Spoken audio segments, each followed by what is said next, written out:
A delivery girl stood at a gas station convenience store counter in San Francisco, her hands trembling as she counted out $4.37 for an energy drink and a protein bar.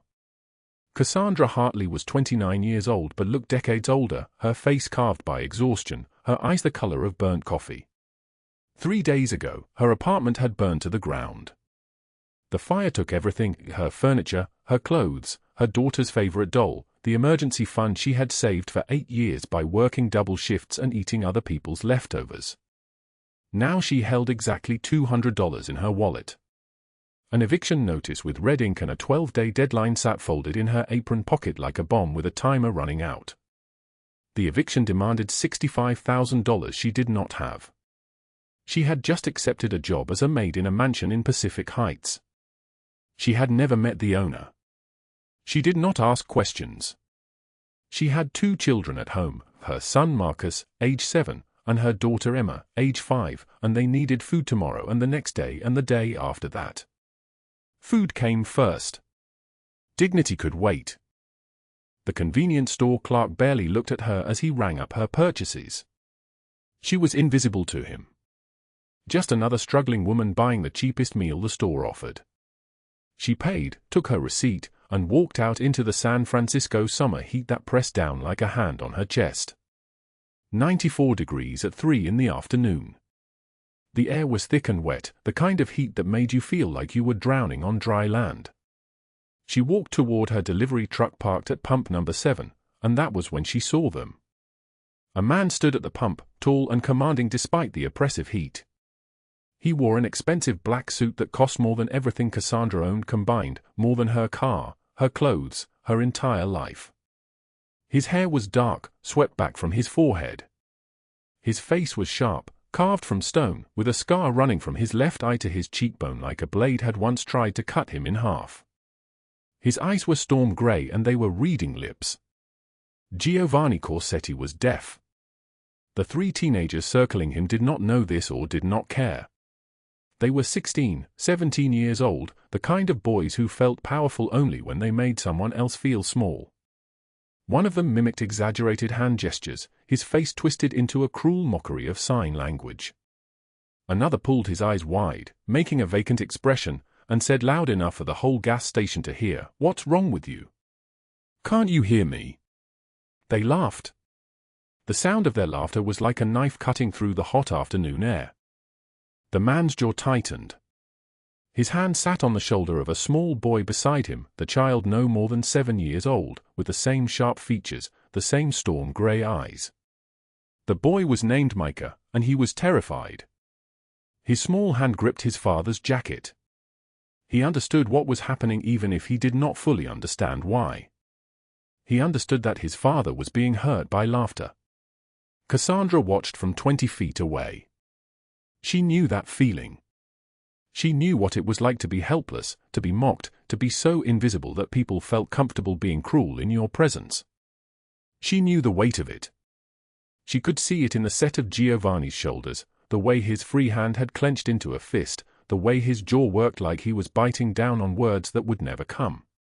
The teenagers got bolder. One of them stepped closer, his voice dripping with mockery. "Hey, freak! Your kid embarrassed of you? Can't talk to your own son." Giovanni's eyes went hard. He could read their lips. He knew exactly what they were saying. But he did not respond. He just stood there, one hand protecting his son, absorbing their cruelty like a stone absorbs rain. Cassandra felt something twist in her chest. Then everything changed. A white van screamed into the gas station, tires smoking. The side door flew open before the vehicle had even fully stopped. 2 men in black ski masks jumped out. One of them ran straight for Micah, arms reaching, moving with the precision of someone who had done this before. Giovanni spun, his hand reaching inside his jacket, but the second man had a gun. A silver gun with a dark barrel, and it was pointed directly at Giovanni's chest. Micah screamed. A small, terrified sound that cut through the afternoon heat like a blade. And Cassandra moved. She did not think. Her body simply acted. She ran toward them, her delivery truck keys still in her hand, and she swung her energy drink can hard at the first kidnapper's face. His head snapped sideways. He staggered. Then she threw herself over Micah, covering the boy's body completely with her own, shielding him. Her heart was hammering so hard she thought it might break through her ribs. Giovanni's eyes went wide. For a moment he was completely still, as if he could not believe what he was seeing. This woman, this nobody in a faded blue t-shirt and cheap jeans, was protecting his son. The man with the gun hesitated. Just for a second.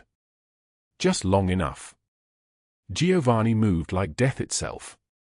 He struck with brutal precision, his hand connecting with the gun's muzzle, twisting the weapon away. The kidnapper's finger tightened on the trigger and a shot exploded into the sky, the sound so loud it seemed to crack the heat in half. The gun clattered to the concrete. Giovanni drove his elbow backward, his movements controlled and lethal, and the man with the gun fell to his knees, gasping, his wrist clearly broken. The first kidnapper was already running, his face bleeding, one eye swelling shut. But he did not make it far. Two black SUVs screeched into the gas station parking lot with doors opening before they had stopped moving. Men in dark suits emerged, weapons drawn, surrounding the scene with the efficiency of people who had done this many times before. One of them was named Vinny, Giovanni's lieutenant for 15 years. The other was Gino. They moved like shadows, like ghosts, securing the area in 15 seconds flat. The teenagers had scattered. One of them dropped his phone and ran. The whole thing was over in 30 seconds. Cassandra lay on the ground with Micah beneath her, both of them trembling. Her heart was still hammering. She could taste adrenaline and fear on her tongue. The energy drink can had rolled across the concrete, leaking its contents in a bright blue stream. Giovanni knelt in front of her, his movements slow and careful now, so that she would not be frightened by him. Micah was pressed against his side, small hands gripping his father's jacket. The boy's eyes were wide and wet, but he was not crying. He was staring at Cassandra like she had just descended from heaven itself. Giovanni pulled out his phone. His hand shook slightly, the only sign that what had just happened had affected him at all. He typed, "You saved my son. What is your name?" Cassandra's voice came out in a whisper. "Cassandra. Cassandra Hartley." He typed again, "You said you just accepted a maid position. Was it at my house?" She nodded and showed him the address on her phone. The mansion in Pacific Heights. The one she was supposed to start at tonight. She had seen it once during the interview, a 3-story Victorian that seemed to belong to another world entirely. Giovanni stared at her for a long moment. His storm-grey eyes moved across her face like he was trying to read something written there in a language only he could understand. When he finally spoke, typing on his phone with 2 thumbs, his words came slowly, "You start tonight. Vinny will drive you to your children first so you can make arrangements. Then you come to me. We need to talk." He looked at her like she had just changed the course of his life, when in reality she was just trying to survive. What neither of them knew was that Giovanni Corsetti had not let anyone outside his inner circle show him kindness in 15 years. What they did not know was that the image of this broken delivery girl throwing herself over Micah would burn into his mind like a brand, like a scar, like a thing that could not be erased. Now let us go back. Back to 3 days earlier, when Cassandra's entire world turned to ash. 3 days earlier, the smoke alarm screamed like a thing with lungs. Cassandra Hartley jolted awake to darkness that was not darkness at all, but thick black smoke pouring under her bedroom door in ribbons, acrid and choking, carrying the smell of burning plastic and melting wire. The clock on her nightstand read 2:36 in the morning. She had 6 seconds before the smoke reached the bed. She knew this because she had watched a fire safety video once, in a free community center class, and that detail, 6 seconds, had lodged itself in her brain like a splinter. She moved. Her hand found Emma first, her 6-year-old daughter sleeping with her thumb in her mouth, still clutching the stuffed rabbit that cost $2 at a thrift store but might as well have been spun from gold. Then Lucas, 4 years old, small and warm beneath his Spider-Man blanket, the one she had bought him for his birthday using cashback rewards from her delivery driving job. "Wake up, baby! Wake up!" Her voice stayed calm, the way mothers learn to keep fear from their children even when fear is flooding their own chest like water into a sinking ship. "We have to go. Right now." Emma's eyes opened, confused, still wrapped in the fog of sleep. Lucas cried out, "Mommy!" the way small children do when they sense something is wrong but do not yet understand that wrong can mean burning. She wrapped them in blankets like cocoons, lifted them both at once, her arms shaking with the weight and the adrenaline and the terrible math of having exactly seconds. Heat pressed against the door now, hot enough that she could feel it radiating through the wood. The hallway was grey with smoke, visibility maybe 3 feet, the edges of the world disappearing into ash-colored nothing. The stairs. Down. Her bare feet on carpet, then hardwood, then the tile of the ground floor lobby. The smoke grew thinner, the air less hostile, and then there was the door, the glass door that opened onto Mission Street, and the cold air of San Francisco's summer night cut through the smoke like a blade. She staggered onto the sidewalk in her pajamas, barefoot, holding her children like someone had just handed her the most precious things in the world and told her to run. Behind her, the 3rd floor of the building bloomed with orange and white flame, bright enough to turn night into a sickly daylight, bright enough that she could see individual windows exploding from the heat, glass turning to glitter falling into the street. Sirens were coming. She could hear them 3 blocks away, growing louder. She set the children on the cold concrete and pulled them against her, one on each side, Emma's face buried in her ribs, Lucas still asking "Mommy" in a small, broken voice. Her hands shook. Her lungs burned from the smoke. And she stared at the building, at her 3rd-floor apartment, at the window where she had hung Emma's drawing of the family, at the window where Lucas's nightlight was supposed to be, and watched everything she owned turn into nothing. The fire crew arrived at 3:04 in the morning. The captain, a woman with grey at her temples and a competence that came from having seen this exact scene 100 times before, approached Cassandra with the careful gentleness reserved for people in shock. "Building superintendent says the fire started in Unit 301, the captain said. "That's 1 floor below you. Electrical fire. Old building, old wiring. It spread fast. You got out, that's what matters. You and the kids are alive." Cassandra nodded, but she was not hearing words so much as sounds. Her children were crying, small, shocked sounds.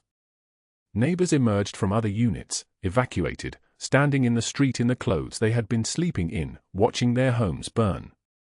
An older man next to her was sobbing silently, tears running down his face without a single sound leaving his mouth. By 3:30, the fire crew had it contained. By 4 o'clock, they had it extinguished. By 4:30, it was just a building again, a building with a blackened 3rd floor and smoke pouring from broken windows, but a building nonetheless. The flames were gone. The danger was gone. The fire had accomplished what it needed to accomplish, which was to destroy everything. A Red Cross volunteer wrapped blankets around Cassandra and the children. Someone gave her a phone number for emergency services. Someone else offered her bottled water, which she drank without tasting. She held the children's hands and felt numb, the way you feel numb after a car accident, when your body has dumped so much adrenaline into your system that you cannot quite feel anything anymore. "My purse," she said suddenly. "My phone charger. My identification." "In the building?" the volunteer asked. "The building is gone." She had grabbed only one thing on the way out. One photograph, torn from her nightstand in the dark, crumpled in her fist.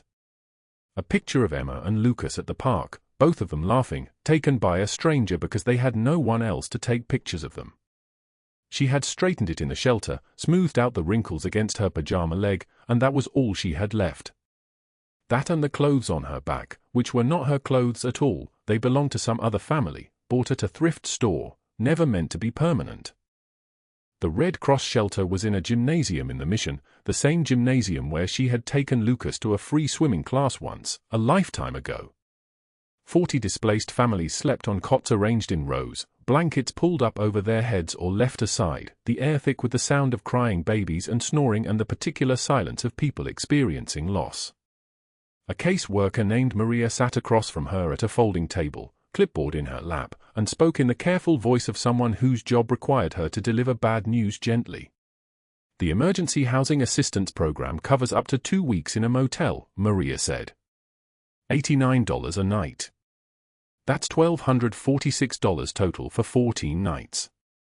After that, we have a list of resources, but housing in San Francisco, as you know, is. She trailed off, not needing to finish. Cassandra knew. Okay, Cassandra said. She did the math silently, moving numbers around in her head like chess pieces. The Red Cross would cover the motel. That meant $1,246 would come from somewhere. From where? From her bank account, which held exactly $200. From her savings account, which held $4,200. That was $4,400 total. After the motel, she would have $2,154. First month's rent anywhere in San Francisco, minimum $2,000 for a studio apartment in the neighborhoods where people like her lived, the neighborhoods with no parking, with bars on the windows, with the smell of urine in the stairwells. Security deposit, another $2,000, which landlords would demand upfront in a city where too many people were willing to lose their money rather than be homeless. She was already $1,846 short, and that was before food, utilities, car replacement. Maria slid a piece of paper across the table. This is what you'll receive from the motel after your 2 weeks. An eviction notice. 12 days to vacate after that. I'm sorry, Cassandra. This is what I see every day now. Cassandra stared at the template. The eviction notice. The red ink deadline. 12 days. For $1,000 in debt on a car that no longer existed, destroyed in the underground parking garage, insurance covering only $3,000 of the $8,000 still owed on the loan. She was negative $5,000 on a vehicle she could not drive and could not sell. The photograph of her children was still in her hand. She pressed it to her chest. That evening, sitting on the cot while Emma and Luca slept, she opened her phone and began the hunt. Job search, day 1. She applied to 15 cleaning services, their websites promising flexible hours and steady work. Automated rejection emails arrived within minutes. Thank you for your interest, but we have moved forward with other candidates. She applied to 8 restaurants. No experience as a line cook, only as a delivery driver. More rejections. For retail stores. Responses that amounted to a polite no. By day 2, the math had crystallized into a single, impossible number glowing in red behind her eyes, $65,000. That was what she needed. $4,000 for housing deposits. $6,000 to cover the car debt and buy a used vehicle so she could work again. $15,000 for 6 months of rent while she rebuilt. $40,000 for emergency cushion, for her children's needs, for the space between survival and drowning. $65,000 in 10 days, when the eviction notice deadline arrived. At 11:41 that morning, scrolling through a housekeeping website that charged nothing to post but charged everything for hope, she saw the posting. Posted 6 hours earlier. Live-in maid position. Pacific Heights mansion. Private employer. $3,200 per month plus room and board. Start immediately. Discretion required. She read it 3 times. Room and board meant no rent. No rent meant breathing room. No rent meant the difference between eviction and survival. She found the number and called before she could calculate how many ways this could go wrong. A man answered. His voice was rough, suspicious, like gravel wrapped in leather. Who is this? I'm calling about the maid position, Cassandra said. Her voice was steady, the one thing in her life that was still working correctly. You posted about an opening. Yeah. You got references. She lied. Yes. From my last employer. A family in Oakland. What's your name? Cassandra Hartley. He was quiet for a moment. She could hear him breathing, could hear traffic in the background, distant sirens.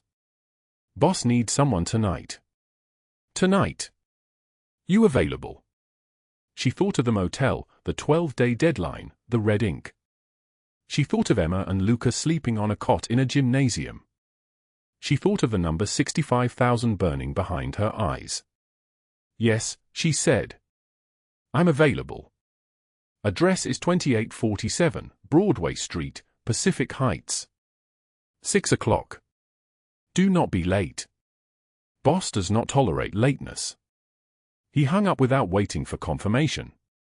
Cassandra held the phone in her hand and felt something shift. Not hope, exactly. Hope was a luxury for people with options. This was something else. This was the last door before the wall. This was the thing you reach for when falling, knowing it might not hold your weight but reaching anyway because reaching is the only choice that is not surrender. The Red Cross volunteer found her a maid's uniform from a donation box, black pants, slightly loose at the waist, and a white button-down shirt that had belonged to someone else, worn soft from many washings.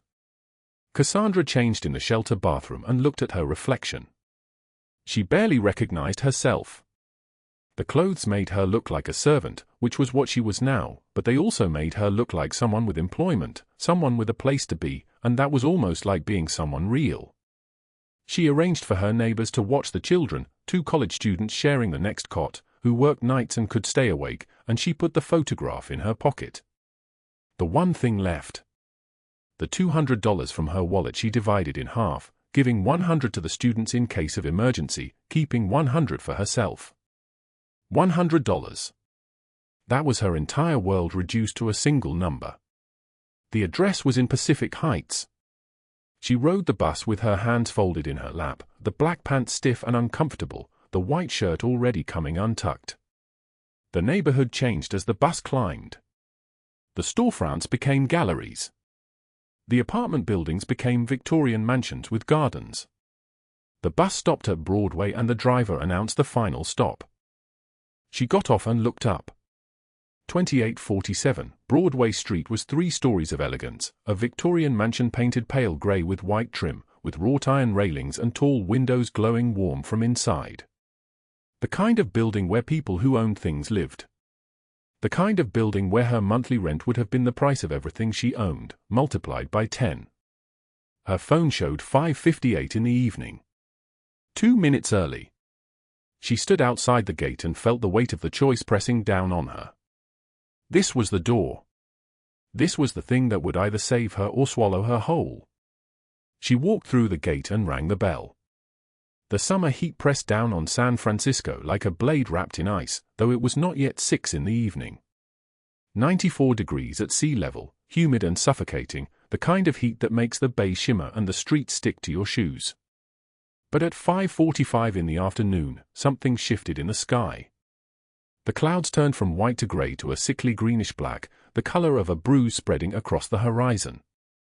Wind picked up first, pushing trash cans across the pavement, rattling the metal gates of storefronts. Then came the smell, ozone and electricity, the sky preparing to split open. Cassandra Hartley was 3 blocks from the address when the first drops fell. Huge, fat drops that hit the pavement like bullets, exploding on contact. She had no umbrella. She ran. Her black pants clung to her legs, her white uniform shirt transparent within seconds, her hair plastered to her face in wet ropes. The eviction notice in her pocket felt heavier somehow, the red ink bleeding slightly as water soaked through the paper. She ran past closed storefronts and luxury cars and people with sense enough to get inside, and her shoes slapped against the wet sidewalk in a rhythm like a heartbeat refusing to stop. The mansion at 2847 Broadway appeared through the rain like something from another world.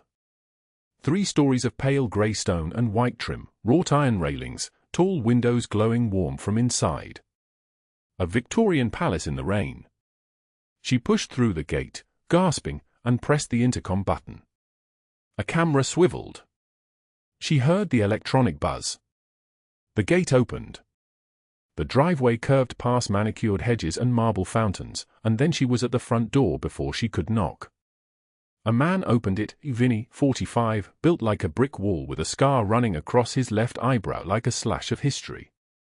He wore a white dress shirt with the collar open and a shoulder holster visible underneath. His eyes traveled down her soaked body, cataloguing the disaster. "You Cassandra Hartley." His voice was gravel, practical, unsurprised by her appearance. She nodded, shivering, water pooling at her feet on marble that was so polished she could see her reflection distorted and small below her. "Get in here before you catch pneumonia." The foyer opened above her like the mouth of a cathedral.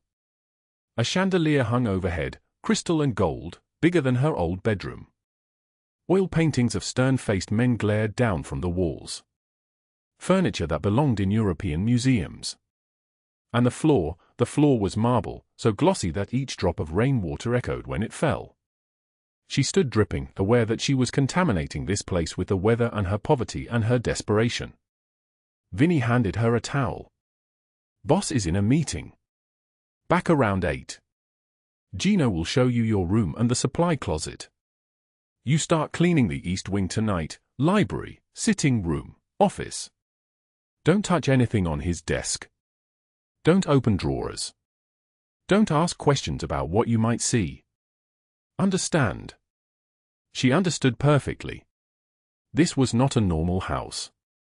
Gino appeared, shorter than Vinny, slicked back hair, gold watch catching the light, same shoulder holster. He led her down a hallway past a kitchen with granite counters and appliances that looked like spacecraft, up a back staircase to the 3rd floor. Her room was small but clean, single bed with white sheets, wooden dresser, window overlooking a garden being torn apart by rain. It was more than she had 3 days ago. "Work starts at 6, Gino said. You're here until 2 in the morning. Stay invisible. Staff doesn't talk. You see something, you forget it. You hear something, you never heard it. You find something, you leave it." He paused at the door. "Got it?" She nodded. "Good. Clean uniforms are in the dresser. They'll fit you. We took measurements when we ran your background check this afternoon." The door closed and she was alone with the sound of rain hammering the windows. At 7:45, Cassandra changed into a dry black and white maid uniform that fit perfectly, which should have unsettled her, but she was beyond unsettled now. She was simply moving forward because the alternative was lying down.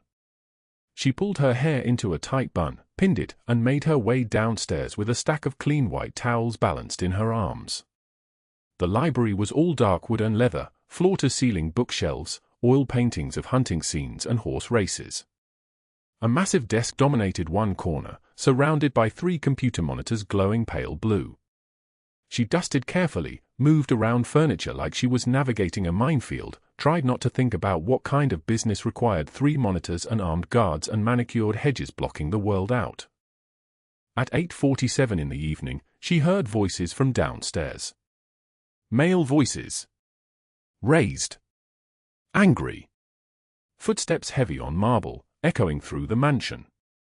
She froze, dust cloth suspended in her hand. One of the voices rose higher, not shouting, but threatening, the kind of voice that had learned how to kill. Then came another sound, sharp and final and unmistakable. A gunshot. Single and clean and echoing through the mansion like thunder recorded inside a coffin. Every nerve in her body screamed at her to run. To drop the towels and move toward the back stairs and disappear. But she thought of Emma and Lucas in that Red Cross motel room, their faces pressed against the window watching the parking lot for her return. She thought of the eviction notice, red ink bleeding through her pocket. She thought of the $200 in her purse, the only number left between her family and the street. She set down the dust cloth and picked up the stack of white towels. The library doors were heavy. She pushed through them and stepped into a scene that would change everything. Giovanni Corsetti sat in a leather chair by the desk, left shoulder bleeding through his white shirt, red spreading fast like spilled wine on a tablecloth. His face was pale but his jaw was set, teeth clenched against pain or rage or both.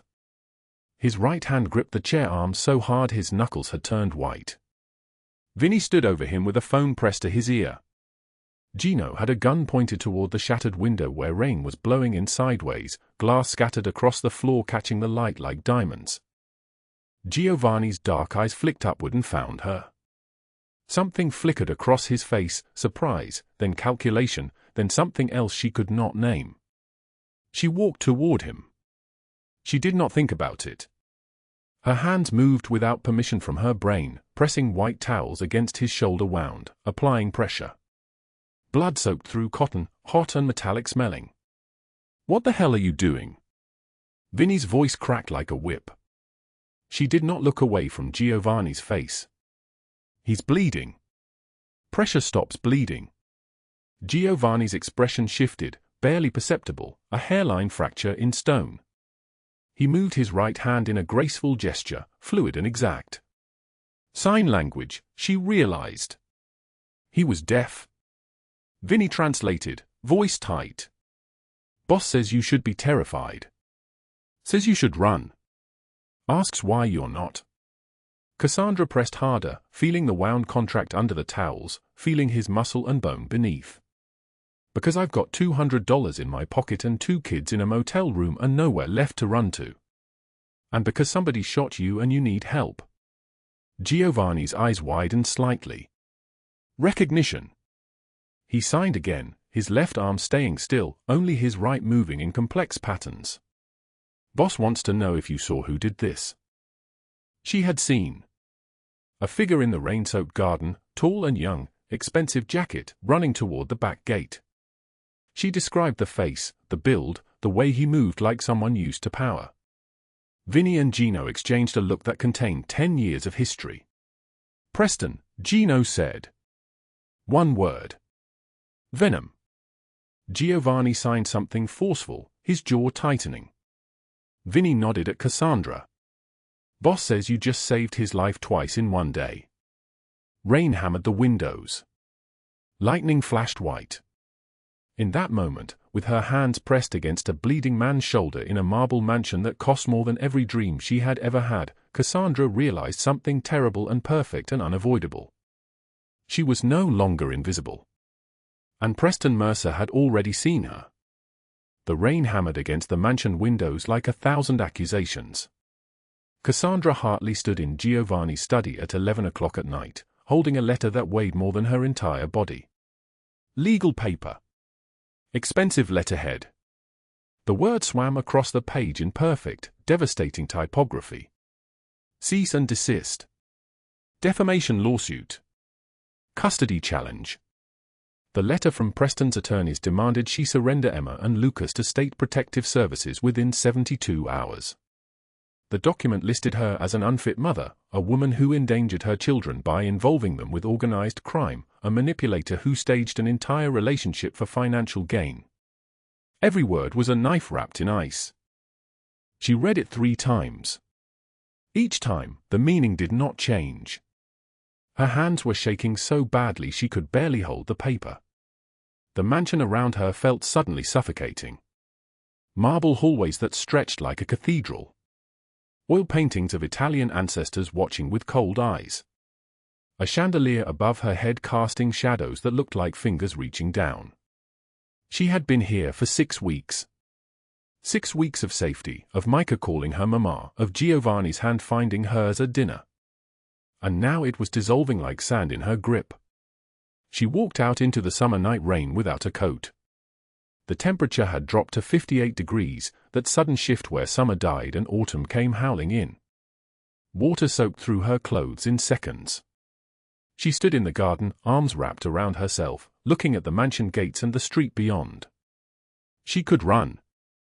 Load Emma and Lucas into the car tonight, drive to another city, another state, assume new names. She had done it before. She could do it again. The image formed in her mind, a shabby apartment in Portland, a different waitressing job, a new grave to climb out of. It would be easier than fighting a man with unlimited money and no conscience. Through the rain-streaked window, she saw movement inside. Giovanni and Micah on the living room couch. The boy was signing something, his small hands moving in rapid patterns. Giovanni signed back, then pulled his son close, pressing a kiss to the top of his head. Micah looked toward the window. Looked directly at Cassandra standing in the rain. He waved. Small hand. Open face. Complete trust. That boy had climbed into her lap in the kitchen and whispered that she could be his mama now. That boy believed she would stay. That boy believed she would protect him. Cassandra closed her eyes. The rain fell harder. And somewhere in her chest, something that had been breaking began to crystallize into something unbreakable. She turned back toward the mansion. She did not run. Inside, Giovanni met her in the foyer. He wrapped a towel around her shoulders, concern slashing across his face. Water dripped from her hair onto marble. He looked at her the way people look at someone who has just survived a fall from a cliff. He typed on his phone, fingers moving fast. I thought you left. She took the phone from his hands. Type back, I thought about it. But I am done running. I am done apologizing for surviving. And I am done being invisible. Giovanni read the words. Something shifted in his expression. Not just respect. Something deeper. The look of a man watching someone choose courage. He typed, then we fight. And we win. He showed her what he had done while she was in the garden. An email chain from an FBI contact he had maintained for years. For 8 months, federal investigators had been building a case against Preston. Racketeering. Money laundering. Attempted murder. The security footage from the shooting, combined with the text messages Preston had sent threatening Micah's life, was enough. But they needed a witness who would testify. Someone with nothing to gain and everything to lose. Someone credible. Cassandra realized what Giovanni had done. He had been waiting for her to decide to stay. Then he showed her the second set of documents. Catherine Mercer's charity foundation had been embezzled from for 6 years. For $0.2 million stolen. Galas where donations disappeared into offshore accounts. Children's hospitals that never received the promised funding. Cancer research centers that ran out of money while Catherine bought another diamond necklace.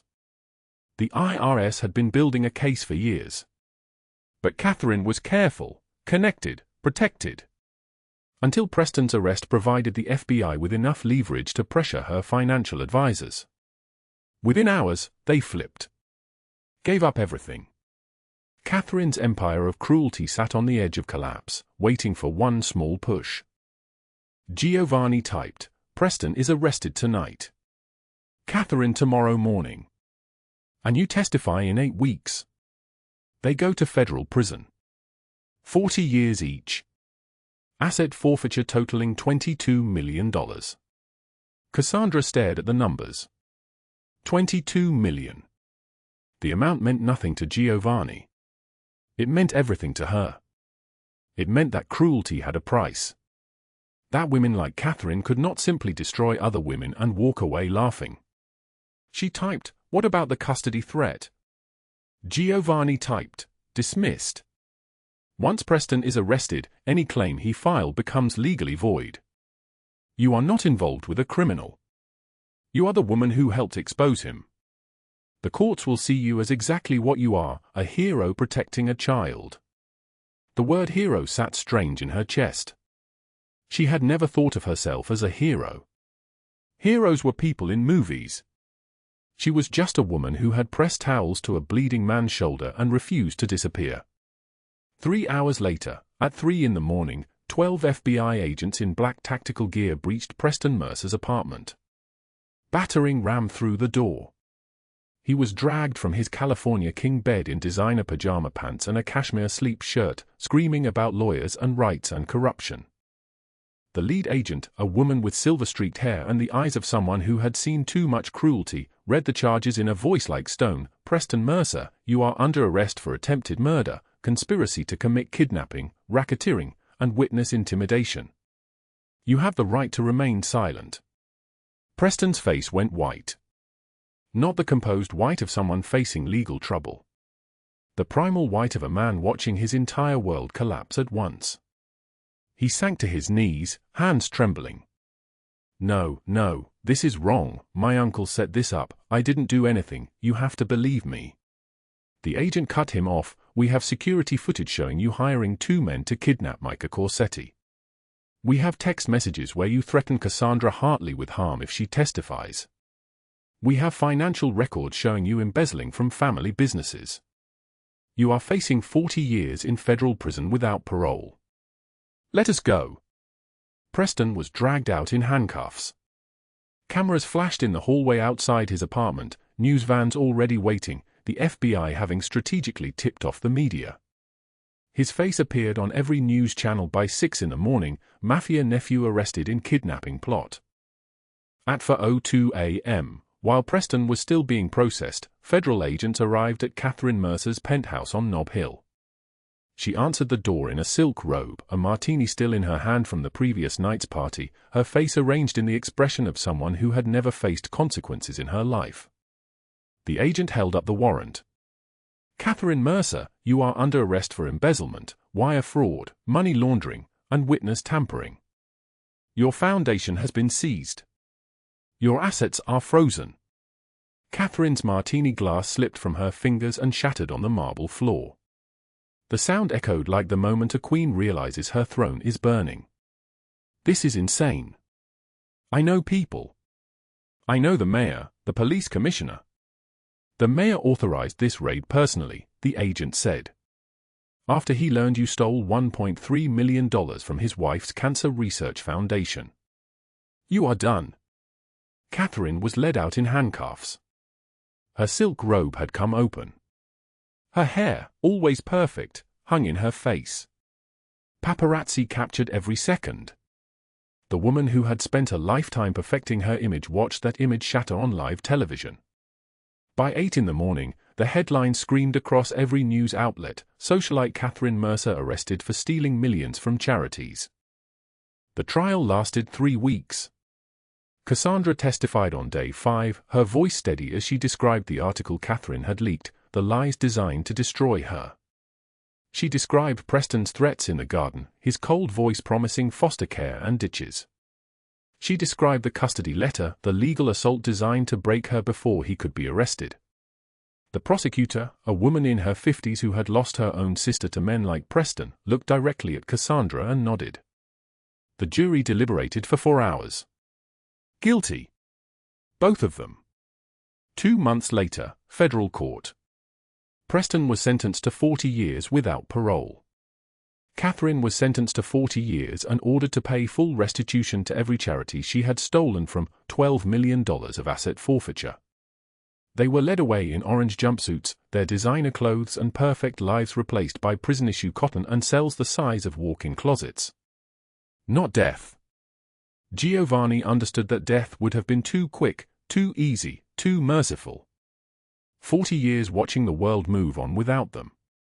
40 years knowing they lost everything to the people they had tried to destroy. 40 years is a lifetime when you spend it in prison.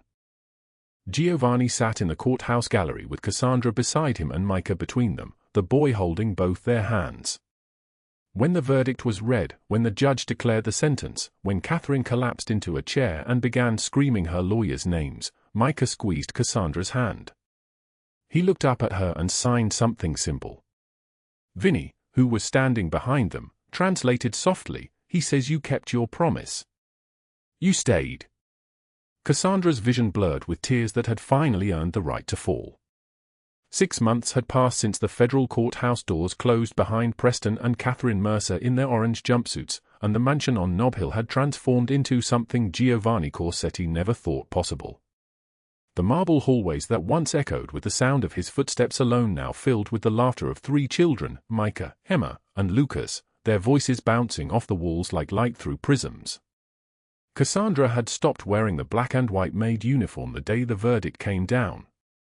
She wore soft sweaters now, jeans that fit her properly, clothes chosen because she wanted to wear them, not because they were required. When she walked through the mansion, she did not apologize for taking up space. She belonged here. That was the real transformation. Not the clothes or the legal victory or even the fact that Preston would spend 40 years behind bars counting the hours. The transformation was in her bones. She had stopped being invisible. The evening light fell gold across the living room as Cassandra sat on the floor with all three children gathered around her like flowers turning toward the sun. Micah signed something to her, his small hands moving with precision, a language she had spent 6 months learning so she could speak directly into his silence instead of through translation. She signed back, her movement still slightly imperfect but understood, and he laughed, that pure sound that made Giovanni stop whatever he was doing just to listen. Emma and Lucas, now 6 and 7, were learning too, their small fingers fumbling through the alphabet, Micah their patient teacher. Giovanni watched from the doorway, unseen for a moment. Vinny stood beside him, and neither man spoke. In 15 years of employment, Vinny had never seen his boss smile. Now he smiled every single day. The hardness that had carved his face into something dangerous had softened at the edges, not gone, never gone, but tempered by something warmer. Cassandra looked up suddenly and caught him watching. She did not look away. She smiled at him with her whole body, a smile that said, "Come here, join us, this is yours too, star." Giovanni crossed the room and lowered himself onto the floor beside her, and Micah immediately climbed into his lap, signing something rapid and excited. The boy's small hands moved like birds. Giovanni's much larger hands tried to copy the movement, failed, and Micah giggled, "That sound like bells." 3 blocks away, at the gas station where everything had started, the same teenagers who had mocked Giovanni pumped gas into their cars. They had no idea that the woman who had thrown her body between armed men and a child had become the wife of the man they had laughed at. They had no idea that their cruelty had been overheard by someone with the resources and the will to ensure justice did not just arrive, it arrived completely. Sometimes the most powerful victories are the ones no one ever knows about. The proposal had happened exactly where it needed to happen. Giovanni had driven Cassandra to that same gas station on a Friday evening, the concrete still marked by faint traces of summer rain. The pump stood in their neat rows. The convenience store glowed with fluorescent light. Everything was ordinary, which made what happened extraordinary. He had knelt on the exact spot where she had thrown herself over Micah to shield him from kidnappers, where her body had said, "I will not let you take this child, star." The ring in his hand was simple, a single diamond on a white gold band, elegant and uncomplicated, like her. Like the way she had walked into chaos and refused to look away. His hands moved with the precision of someone fluent in silence. "You saved my son. You saved me. You made us a family. Marry me." His dark eyes held hers, and in them she saw 15 years of a man who had built empires on vengeance, learning, finally, that the only empire worth having was one built on love. She signed back, her hand still slightly imperfect but certain, "Yes. Always yes." The wedding happened 10 days later in the garden behind the mansion. The same garden where Preston had threatened her, where he had spoken about foster care and ditches with the casual cruelty of someone who believed the world belonged to him. Now that garden bloomed with flowers, white and gold and soft pink. Only family came.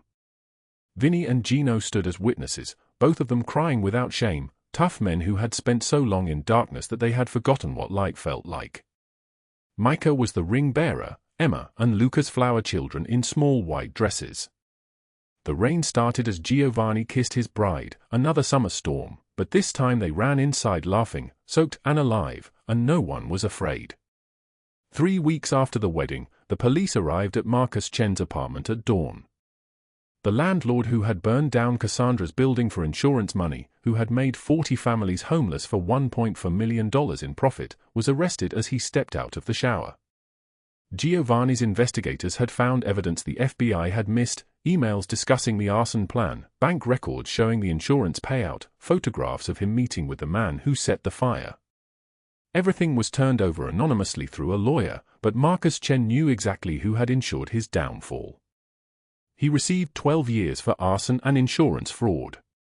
His $1.4 million in stolen profit was seized and distributed among the 40 families he had destroyed. Cassandra received a restitution check for $35,000. She held it in her hands and thought of the $200 that had been her entire world 6 months ago. She thought of sleeping in her car. She thought of standing in the cold rain trying to decide which bill to pay. Then she donated every dollar to the Red Cross shelter that had sheltered her when she had nowhere else to go. The director wept when the check arrived. The money would keep the doors open for another year. One afternoon, Cassandra drove to the gas station alone in the safe, reliable SUV that Giovanni had bought her, a car that responded to her touch, that had never failed her, that was hers. The same teenagers who had mocked Giovanni were there, pumping gas into the same beat-up cars. She filled her tank, paid with cash, and drove away. They did not recognize her. She did not introduce herself. Some victories are won by becoming someone they can no longer touch, someone so far removed from their world that their words cannot reach you anymore. The evening after she returned, Cassandra stood in the garden with Giovanni and all 3 children. The sun was setting, painting the sky in shades of amber and rose. Fireflies were beginning to rise from the grass, little lights in the gathering dusk. Micah signed something to his father. Giovanni signed back, laughing, and the boy ran off to chase the fireflies with Emma and Lucas following, their small voices mixing with the sound of the evening wind. Cassandra spoke quietly, her voice steady as she had learned to make it. People ask me if I regret walking into that mansion. If I regret throwing myself between armed men and a child I did not know. They ask if I was scared. The truth is I was terrified. But I was more terrified of staying the person who did nothing, who watched injustice and looked away. I had $200 in my pocket and 2 children depending on me and no reason to believe anything would work out. But I chose to act anyway. And that choice changed everything. Giovanni pulled her close, his large hand fitting perfectly at the small of her back. Every day we choose between fear and trust, between closing ourselves off and opening our hearts. I chose to protect a stranger's child and it cost me my anonymity and my safety. But it gave me a family. It gave me a home. It gave me a man who would move heaven and underworld alike to keep me safe. Preston and Catherine chose cruelty. They are spending 40 years in prison because they believed people like me did not matter. They were wrong. The storm clouds gathering on the horizon were far away, not yet touching this moment. In the mansion behind them, every light was warm and golden. Micah ran toward them, Emma and Lucas following, their arms full of captured fireflies they would release. Giovanni signed to Cassandra across the space between them. She signed back. He walked to her and kissed her forehead, pulled her close, and when the children ran over to wrap their small arms around both of them, they were no longer separate people. They were one family, built from ashes and desperation and the choice to act when everyone else would run. If this story touched you, drop a like and share it with someone who needs to remember that kindness is not weakness and that protecting others is the bravest thing we can do. Subscribe because tomorrow we have another story about someone who chose courage when the world demanded silence. Comment below, have you ever helped a stranger when it cost you something? Have you ever chosen to act when you could have walked away? Tell me your story. We wish you good health, a joyful life, and days filled with peace and happiness. No matter how hard life gets, remember that after the rain, the sky clears. Thank you for staying with us until the very end. Goodbye, and we will see you again in the next video.